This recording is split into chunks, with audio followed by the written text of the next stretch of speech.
अस्सलामुअलैकुम दोस्तों। जैसा कि हमने आपसे कल ही कहा था, जो हमने कल वीडियो अपलोड किया था, तो उसमें हमने कहा था कि हम जो पटवार और सुपरवाइज़र के जो पोस्ट्स एडवर्टाइज़ किए हैं JKSSB ने, उनके बारे में एक जो इंटीग्रेटेड कोर्स है वो हम स्टार्ट करने जा रहे हैं।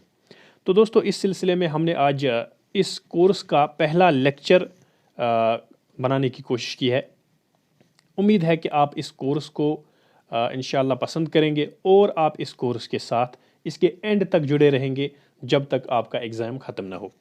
तो दोस्तों, जैसा कि हमने कहा था कि जो SSB का पटवार का पोस्ट है और जो सुपरवाइज़र के पोस्ट एडवर्टाइज़ किए गए हैं, उनमें जो कॉमन सिलेबस है, पहले हमने सोचा कि हम उस कॉमन सिलेबस को कवर करें ताकि ये इंटीग्रेटेड एक कोर्स बन जाए, जिससे दोनों जो एस्पायरेंट्स हैं, जो सुपरवाइज़र के एस्पायरेंट्स हैं और जो पटवार के एस्पायरेंट्स हैं, उन दोनों को फ़ायदा मिले। तो दोस्तों, इस सिलसिले में हमने सोचा है कि हम पहले इंडियन नेशनल मूवमेंट जो है उससे स्टार्ट करें। इंडियन नेशनल मूवमेंट एक कॉमन सिलेबस है जो पटवार का भी सिलेबस प्रेस्क्राइब किया गया है और सुपरवाइज़र का भी प्रेस्क्राइब किया गया है। तो दोस्तों, हम स्टार्ट करेंगे फ्रॉम द रिवोल्ट ऑफ 1857, जहाँ से 1857 से ही इंडियन नेशनल मूवमेंट का आगाज़ होता है। तो दोस्तों, जिन्होंने अभी तक हमारी चैनल को सब्सक्राइब नहीं किया, वो चैनल को सब्सक्राइब करें और साथ साथ इस चैनल को शेयर भी करें। तो हम स्टार्ट करते हैं। और इससे पहले मैं एक और बात कहना चाहूँगा कि जिन फ्रेंड्स ने अभी तक हमारा फाइनेंस अकाउंट्स असिस्टेंट का MCQ कंपेनियन, जो 1200 MCQs का कंपेनियन एक है, जो PDF ई बुक है, हमने प्रिपेयर की है, जिसमें इंग्लिश और मैथ्स के अलावा सारे सेक्शंस जो हैं फाइनेंस अकाउंट्स असिस्टेंट के सिलेबस के, वो हमने बाज़ाब्ता डिस्कस किए हैं। तो वो 1200 प्लस MCQs का जो हमारे पास MCQ कंपेनियन है, जिन्होंने अभी तक हासिल नहीं किया है, जो फाइनेंस अकाउंट्स असिस्टेंट के जो एस्पायरेंट्स हैं, जिनका एग्ज़ाम 28 जनवरी को कंडक्ट किया जाने वाला है, तो उनसे मेरी गुजारिश है कि वो ज़रूर लें वो MCQ कंपेनियन।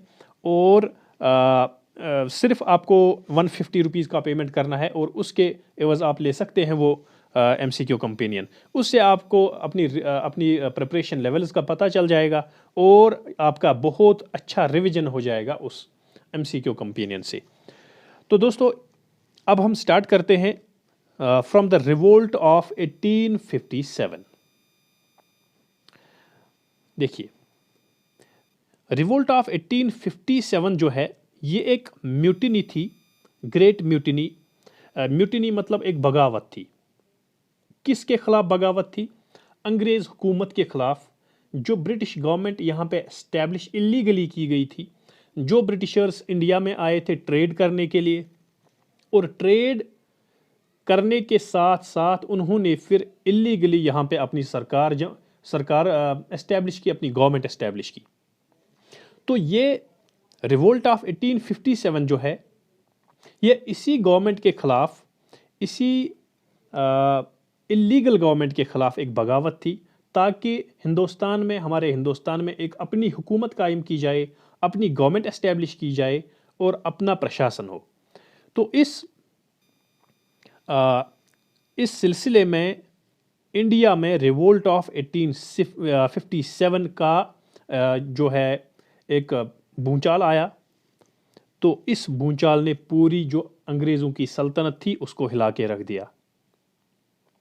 और ये म्यूटिनी जो थी, ये वाक़ा हुई कब? जब लॉर्ड कैनिंग की हुकूमत थी इंडिया में। लॉर्ड कैनिंग, जो 1857 से 1861 या 62 तक कुछ हिस्टोरियंस लिखते हैं, जिनकी जो इस टाइम इंडिया में ये गवर्नर जनरल ऑफ इंडिया थे। ठीक है। तो इसके बाद क्या हुआ? जब रिवोल्ट ऑफ 1857 हुआ तो ब्रिटिश गवर्नमेंट जो थी उसमें एक ज़लज़ला आया। इससे पहले कि हम इसको डिटेल में पढ़ें, हम देखेंगे कि जो इस रिवोल्ट के डिफरेंट सेंटर्स थे और वहाँ पे कौन कौन से इस रिवोल्ट के लीडर्स थे। ठीक है। अगर हम लखनऊ की बात करें तो लखनऊ में जो है बेगम हज़रत महल यहाँ पे लीड कर रही थी इस रिवोल्ट को। इसी तरह अगर कानपुर की बात करें तो कानपुर में नाना साहिब इस रिवोल्ट को लीड कर रहे थे। दिल्ली की अगर हम बात करें तो दिल्ली में जनरल बख्त खान, और बिहार में अगर बात करें तो बिहार में कुंवर सिंह। इसके बाद अगर हम बात करें झांसी की, तो झांसी में जो है वो रानी लक्ष्मीबाई, इनका नाम तो आपने बहुत बार सुना होगा। फरीदाबाद में इस रिवोल्ट को लीड कर रहे थे मौलवी अहमदुल्ला, और बरेली में इस रिवोल्ट को लीड कर रहे थे खान बहादुर। तो दोस्तों एग्ज़ाम में कैसे पूछा जाएगा आपको, एग्ज़ाम में क्वेश्चन आता है, बहुत बार आया भी है जेके एसएसबी के एग्जाम्स में, which of the following revolutionaries या which of the following leaders led the revolt of 1857 from Bihar. यानी बिहार में इनमें से कौन सा लीडर है जो बिहार में रिवोल्ट ऑफ 1857 को लीड कर रहा था। तो बिहार में आपने देखा कि कुंवर सिंह है। तो ये जो शेड्यूल है, ये जो टेबल हमने बनाया है यहाँ पे, दिल्ली में कौन कर रहा था, बिहार में कौन कर रहा था लीड, झांसी, फरीदाबाद, बरेली, ये सब चीज़ें आपको याद रखनी है कि कौन से सेंटर पे किस रेवोल्यूशनरी ने लीड किया इस रिवोल्ट ऑफ 1857 को। तो ये बहुत ही इंपॉर्टेंट चीज़ है from the examination point of view. Revolt of 1857 अगरचे फेल हुआ, लेकिन हम देखते हैं कि रिवोल्ट ऑफ 1857 जो है, इसने नेशनलिज्म और पैट्रियटिज्म की रूह फूंक दी इंडियंस में। अगरचे ये रिवोल्ट फेल ही हुआ, अगरचे इसका कोई जो मतलब इंटेंडेड रिजल्ट था इसका वो हासिल नहीं हो सका, लेकिन फिर भी इस रिवोल्ट ने एक नेशनलिज्म, एक पैट्रियटिज्म की रूह फूंक दी इंडियंस में। ठीक है, तो स्टार्ट कैसे हुआ एक्चुअली ये रिवोल्ट ऑफ 1857, इसका काज क्या था, इसका इमीडिएट काज क्या था, जिसको हम इमीडिएट काज कह सकते हैं। सबसे बड़ा काज वो था ये कि 19th नेटिव इन्फेंट्री जो बहरामपुर में लोकेटेड थी, वहाँ पे सोल्जर्स को कहा गया कि आप ग्रीज्ड कार्ट्रिज का यूज़ कीजिए। ठीक है, ग्रीज्ड कार्ट्रिज क्या थी, ये एक ऐसा राइफल था जिसमें पिग फैट यूज़ किया जाता था, और ये पिग फैट जो है ये कट करना था इन इंडियन सोल्जर्स को अपने मुंह से। ठीक है, तो एनफील्ड राइफल ये राइफल थी जिसमें ये ग्रीज्ड कार्ट्रिज यूज़ किया जाता था। लेकिन as we can see that this greased cartridge which was made of pig fat, this was against the religious beliefs of the Indians. ये इंडियंस के रिलीजियस बिलीफ्स के खिलाफ था, तो इसलिए इंडिया के जो सोल्जर्स हैं उन्होंने ये ग्रीज्ड कार्ट्रिज यूज़ करने से इनकार किया, उन्होंने रिफ्यूज़ किया कि हम ये ग्रीज्ड कार्ट्रिज यूज़ नहीं करने वाले। ठीक है, तो इसी के रिज़ल्ट में, इसी के रेस्पॉन्स में जो रिवोल्ट ऑफ 1857 है वो शुरू हुआ, and the mutiny started in February 26, 1857. And the first gunshot which was fired in the revolt of 1857 was shot by Mangal Pandey on 29th of March 1857. ठीक, ये मंगल पांडे जो हैं ये 14th बंगाल इन्फेंट्री के साथ बिलोंग करते थे जो बराकपुर बंगाल में लोकेटेड थी। तो हम देख सकते हैं कि जो इमीडिएट कॉज है रिवोल्ट ऑफ 1857 का वो है use of greased cartridge, which was ordered by the Britishers and which was refused by the Indian soldiers as it was against their religious beliefs to use this greased cartridge. तो इसलिए इन्होंने इसके खिलाफ एक बगावत स्टार्ट की, एक mutiny start की, और इस म्यूटिनी में जो सबसे पहला फायर शॉट किया गया वो किया गया मंगल पांडे के द्वारा, और वो 29th of March 1857 को इन्होंने पहला फायर शॉट किया। अब जब हम देखते हैं कि मंगल पांडे ने सबसे पहला शॉट जो है वो फायर किया, तो इससे क्या हुआ कि इसका मतलब ये था कि मंगल पांडे ने ही इग्नाइट किया इस रिवोल्ट ऑफ 1857 को। तो इसके बदले में क्या किया गया, इसके बदले में मंगल पांडे को हैंग किया गया on 29th of March 1857। 29th of March 1857, इसी डेट पे, जिस डेट पे इन्होंने सबसे पहला फायर शॉट किया था, इसी डेट पे इनको हैंग किया गया मंगल पांडे को। तो we can see that the first soldier, the first Indian soldier who was hanged to death on 29th of March 1857 as a result of the revolt of 1857, it was none but Mangal Pandey. और इस मंगल पांडे को अपनी bravery और अपने patriotism के लिए जाना जाता है। इसी तरह से मई 10 1857 अगर हम डेट देखेंगे, ये असल में वो डेट है जिस डेट पे रिवोल्ट ऑफ 1857 जो है ये स्टार्ट हुआ। और ये रिवोल्ट ऑफ 1857 कहाँ से स्टार्ट हुआ? ये मेरठ से स्टार्ट हुआ। ये कुछ इंपॉर्टेंट चीज़ें हैं जो आपको याद रखनी है from the examination point of view, ठीक है। तो रिवोल्ट ऑफ 1857 10 मई 1857 को स्टार्ट हुआ। पहला शॉट जो है वो फायर किया मंगल पांडे ने, उनको इसी डेट पे हैंग किया गया 29 ऑफ मार्च 1857। और जो रियल म्यूटिनी है, real revolt of 1857, it started on 10th of May 1857 in Meerut, ठीक है, मेरठ। और फिर ये दिल्ली तक चला गया ये revolt on 11th of May 1857। और इस रिवोल्ट में जो अंग्रेज़ों की तरफ सबसे पहला जो था जिन्होंने अपनी जान गंवाई वो थे कर्नल फिनिस मेरठ, ठीक है। तो ये आप इस नाम के साथ भी जोड़ सकते हैं, ऐसे भी आपको याद रहेगा। पहले जो रिवोल्ट 1857 का वो किस जगह पे स्टार्ट हुआ? मेरठ में। और जो पहला ब्रिटिशर था जिसने अपनी जान गंवाई रिवोल्ट ऑफ 1857 में, वो था कर्नल फिनिस मेरठ, ठीक है। अगर हम दिल्ली की बात करें तो दिल्ली में जो रिवोल्ट को लीड कर रहे थे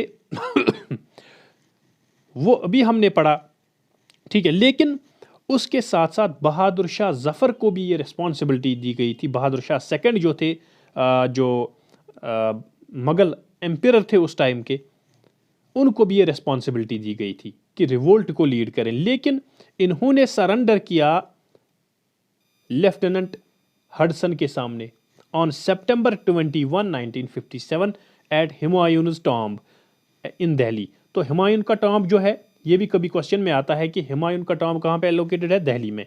तो हुमायूं के टॉम्ब के पास इन्होंने बहादुर शाह सेकंड ने कर्नल लेफ्टिनेंट हडसन के सामने इन्होंने सरेंडर किया। इसके बाद देखेंगे, ये चीज़ तो हमने पहले भी देखी कि इमीडिएट कॉज जो था इस रिवोल्ट ऑफ 1857 का, वो था इंट्रोडक्शन ऑफ द ग्रीज्ड कार्ट्रिज। ये जो अभी हम पढ़ रहे थे ग्रीज्ड कार्ट्रिज, जिसमें पिग फैट यूज़ किया जाता था और जो इंडियन सोल्जर्स को मजबूर किया जाता था इसको यूज़ करने के लिए, ठीक है। इसके साथ साथ अगरचे तमाम सेक्शंस ऑफ सोसाइटी इस रिवोल्ट ऑफ 1857 में जो है उन्होंने हिस्सा लिया, लेकिन कुछ एजुकेटेड मिडिल क्लास जो था इंडिया का, एजुकेटेड मिडिल क्लास, ठीक है, इन्होंने इस रिवोल्ट ऑफ 1857 में हिस्सा नहीं लिया। They did not support the revolt of 1857, ठीक है। अगर सारे जो हिंदुस्तान के नागरिक थे, उन्होंने जो भी किसी भी सेक्शन के साथ ताल्लुक़ रखते थे, उन्होंने रिवोल्ट ऑफ 1857 में अपना जो पार्ट प्ले किया। लेकिन जो एजुकेटेड मिडिल क्लास था, ठीक है, ये एक इम्पॉर्टेंट पॉइंट है, एजुकेटेड मिडिल क्लास जो था, इन्होंने रिवोल्ट ऑफ 1857 में कोई भी हिस्सा नहीं लिया। तो अब जब ये रिवोल्ट ख़त्म हुआ तो इसके रिज़ल्ट में क्या हुआ?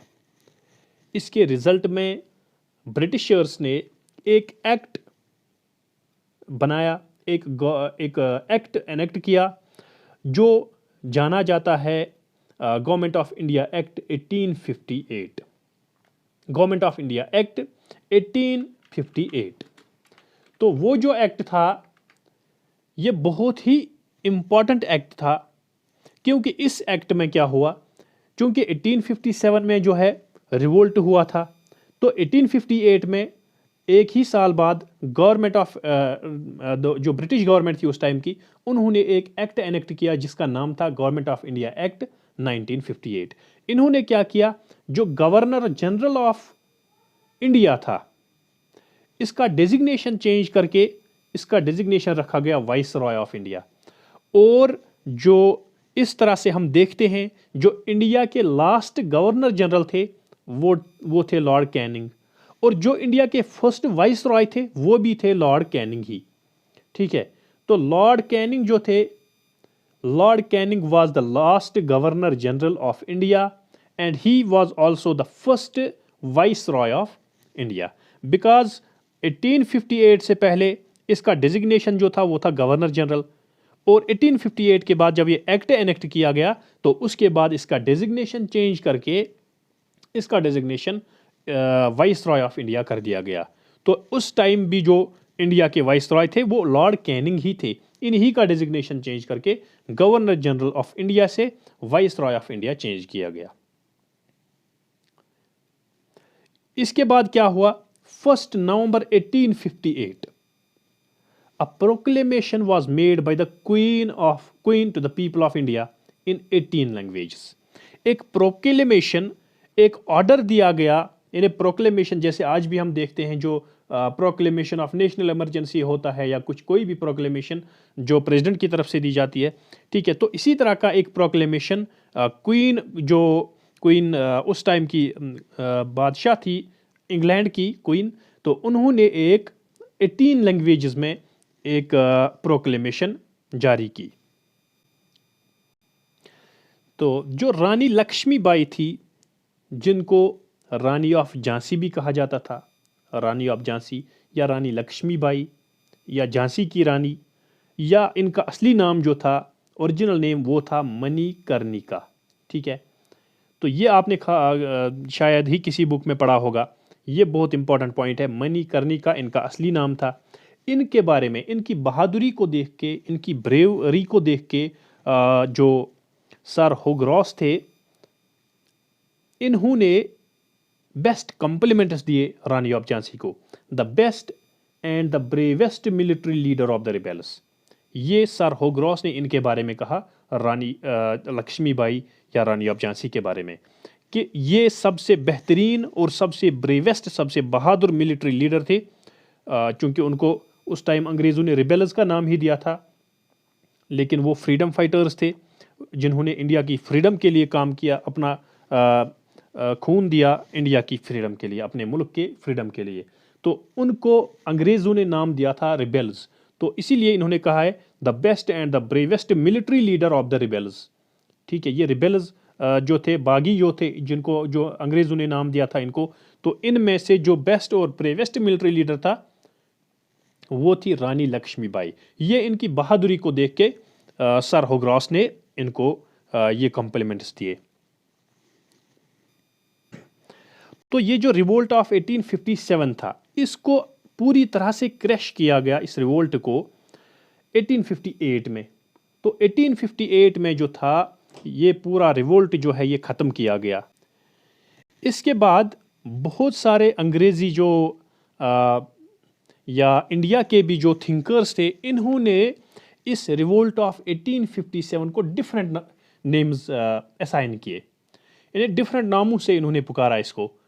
फॉर एग्जांपल बेंजामिन डिसराइली जो थे, इन्होंने इस रिवोल्ट को डिस्क्राइब किया एज नेशनल राइजिंग। ठीक है, तो ये भी बहुत इंपॉर्टेंट चीज़ें हैं, ये भी बहुत इंपॉर्टेंट पॉइंट्स हैं जो आपको याद रखने हैं कि किन थिंकर्स ने रिवोल्ट ऑफ 1857 को कौन से नाम दिए। लाइक आपको एग्जाम में पूछा जाएगा, who called the revolt of 1857 as the first war of independence. किस थिंकर ने रिवोल्ट ऑफ 1857 को फर्स्ट वॉर ऑफ इंडिपेंडेंस का नाम दिया है? तो ये है वी.डी. सावरकर। वी.डी. सावरकर ने अपनी book first war of independence में इसी रिवोल्ट ऑफ 1857 को फर्स्ट वॉर ऑफ इंडिपेंडेंस का नाम दिया है। ठीक है, इसी तरह अगर हम देखेंगे सुरेंद्रनाथ सेन, इन्होंने इस पर एक किताब ही लिखी है 1857, ये भी क्वेश्चन पूछा जा सकता है कि who wrote a book named 1857 after the revolt of 1857। तो ये सुरेंद्र नाथ सेन ने ये बुक लिखी है। लेकिन इनमें से जो ज़्यादा इंपॉर्टेंट है वो है वी.डी. सावरकर का the first war of independence, जिसको हम आज भी इस नाम से जानते हैं, क्योंकि यही पहली जंग थी जो इंडिपेंडेंस के लिए इंडियंस ने अंग्रेज़ों के खिलाफ लड़ी। तो इसके बाद हम सीधे आते हैं ग्रेट इंडियन नेशनल मूवमेंट की तरफ। ठीक है, तो असल में अगर हम देखें, जो इंडिया की नेशनल मूवमेंट है वो स्टार्ट होती है with the advent of Indian national Congress. Indian national Congress जो है ये बहुत ही एक इम्पॉर्टेंट मूवमेंट थी, जो which was a part of the freedom struggle of India, and it was established during the viceroyship of lord Dufferin. इस टाइम के जो वाइसरॉय थे वो थे लॉर्ड डफरिन। और लॉर्ड डफरिन का पीरियड जो था वो हम जानते हैं कि वो 1884 से 1888 तक चला। और इसी दौरान एंग्लो बर्मीज़ वार जो है, थर्ड एंग्लो बर्मीज़ वार, वो भी चल रहा था। तो इसी दौरान जो पहली, अगर हम कहेंगे कि पहली जो ऑल इंडिया ऑर्गेनाइजेशन है वो थी इंडियन नेशनल कांग्रेस। और इस पहली ऑल इंडिया ऑर्गेनाइजेशन को एस्टेब्लिश किया गया इसी दौरान जब वाइसरॉय ऑफ इंडिया थे लॉर्ड डफरिन। और इस इंडियन नेशनल कांग्रेस को फाउंड किया गया ऑन दिसंबर 28, 1885। और कहाँ पे एस्टेब्लिश किया गया? गोकुलदास तेजपाल संस्कृत कॉलेज, बॉम्बे। ठीक है, उस टाइम जो मुंबई का नाम था वो बॉम्बे ही था, तो इसीलिए हमने यहाँ पे लिखा है जो इंडिया का जो इंडियन नेशनल कांग्रेस एस्टेब्लिश की गई वो गोकुलदास तेजपाल संस्कृत कॉलेज बॉम्बे में एस्टेब्लिश की गई on this date 28 of December 1885। Indian national Congress का जो पहला सेशन था जो बॉम्बे में होल्ड किया गया, कंडक्ट किया गया, इस सेशन में 72 डेलीगेट्स ने हिस्सा लिया। जो 1885 में ही पहला सेशन बॉम्बे में कंडक्ट किया गया, उस सेशन में और इसी सेशन में इंडियन नेशनल कांग्रेस को एस्टेब्लिश किया गया as an all India organisation. और इस जो पहला सेशन था इसका, इसमें 72 डेलीगेट्स ने 72 वफूद ने इसमें हिस्सा लिया, पार्टिसिपेट किया। और इस इंडियन नेशनल कांग्रेस को जो फाउंड किया है वो किया है A.O. ह्यूम ने। ये एक रिटायर्ड सिविल सर्वेंट थे। इन्होंने इस इंडियन नेशनल कांग्रेस की बुनियाद रखी है। पहले जो प्रेसिडेंट थे इंडियन नेशनल कांग्रेस के वो थे उमेश चंद्र बनर्जी। ठीक है,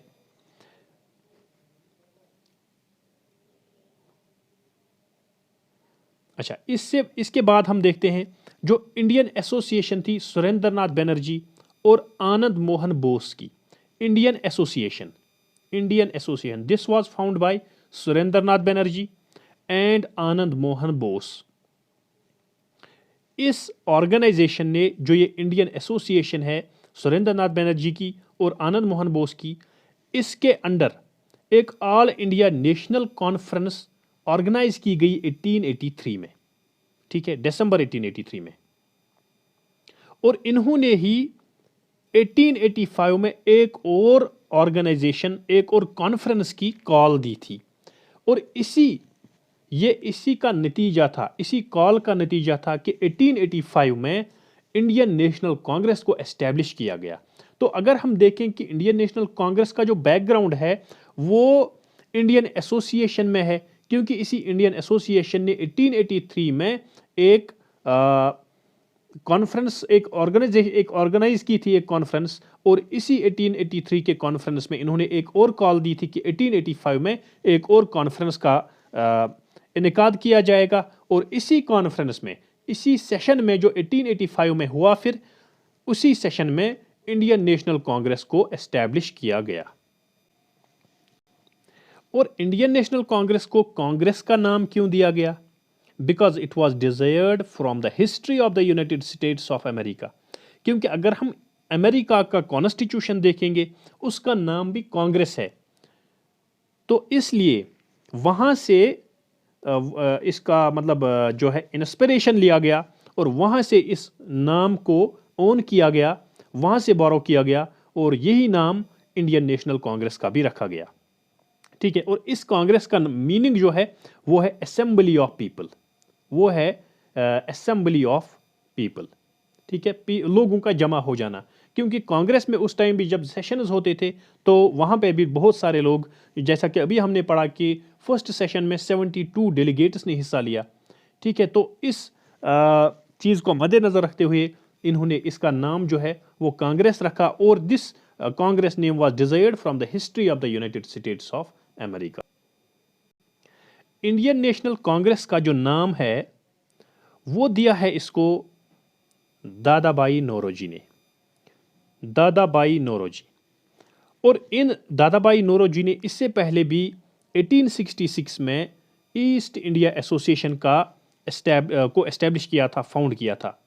ठीक है, इन्होंने ही कांग्रेस को ये नाम दिया। तो ये भी क्वेश्चन पूछा जा सकता है कि which of the following personalities, which of the following freedom fighters या which of the following revolutionaries suggested the name Indian national Congress to the party, to the organization. ठीक है, तो ये दादाबाई नौरोजी ने इसको नाम दिया। और A.O. ह्यूम जो थे जिन्होंने इसको एस्टेब्लिश किया गया, ये जनरल सेक्रेटरी थे इंडियन नेशनल कांग्रेस के टिल 1892। अब हमने देखा कि पहला जो सेशन है इंडियन नेशनल कांग्रेस का वो एस्टेब्लिश किया गया, वो हेल्ड किया गया कब? 1885 में बॉम्बे सेशन।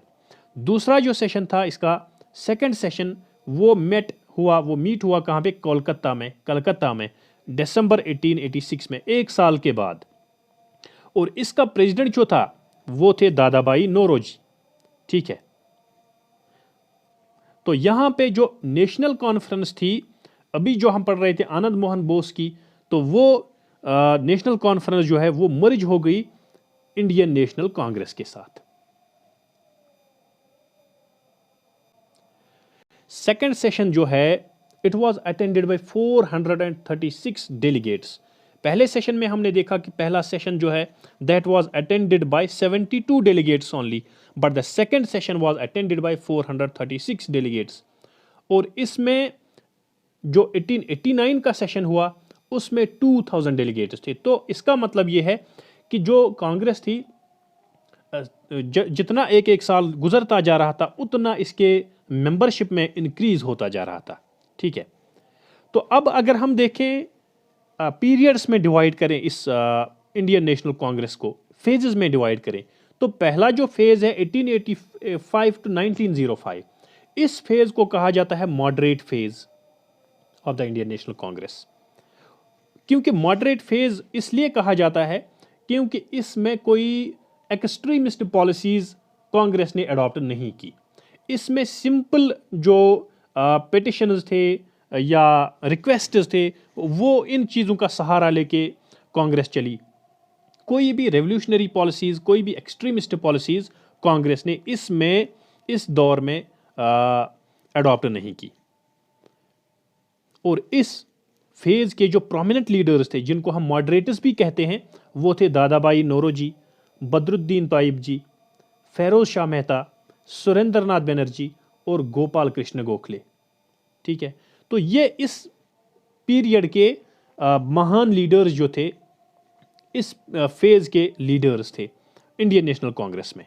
ठीक है, और यहाँ पे एक कोट भी हम दादाबाई नौरोजी का देखते हैं, we don't ask for favours, we only want justice. ये इनका नारा था अंग्रेजी हुकूमत के खिलाफ। We do not ask favours, हम आपसे फेवर्स नहीं चाहते, हम खाली इंसाफ चाहते हैं। और वो इंसाफ क्या था? वो थी हिंदुस्तान की आज़ादी। और यही इनका मकसद था, यही इस इंडियन नेशनल कांग्रेस का भी मकसद था जब ये एस्टेब्लिश की गई थी, इसी बुनियाद पर कि ये इंडियन नेशनल मूवमेंट जो है ये आगे जाके फिर हिंदुस्तान की आज़ादी के लिए काम करेगी।